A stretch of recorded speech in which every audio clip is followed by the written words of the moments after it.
I often say that virtual idea generation is better in many ways than in-person idea generation. And I often get the question, do you really believe that? And the fact is, I do. And I've been convinced over 14 years of doing this that there are some virtues to virtual idea generation that are sort of unexpected. One of which is that, well, one of my female experts early on said she loved that she was reduced to a typeface on the team. I thought that was really interesting because what it indicates is that there's no way when it's virtual for there to be any kind of bias against each other.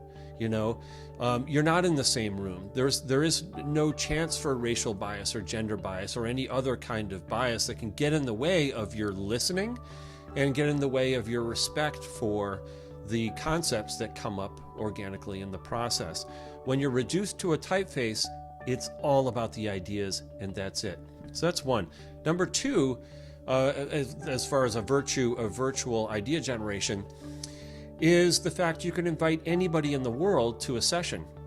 It doesn't have to just be my Ideasicle experts. You can invite them, but you could also invite your favorite freelancers who may be anywhere in the world. They could be in a different country.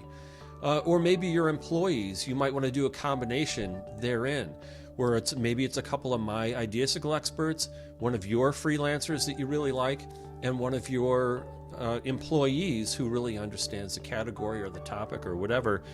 You can do that when it's virtual. It's much more difficult to do when it's in person.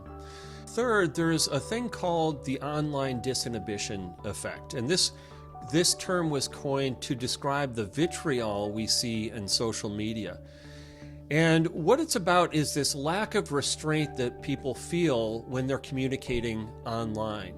When you're in front of somebody in person, you might not say what you would say on X or Facebook or even LinkedIn. You're sort of fearless. You feel fearless anyways when you're online. And now that's terrible for social media. It makes it awful. But it's fantastic for creativity. Because the last thing you want with creativity is fear.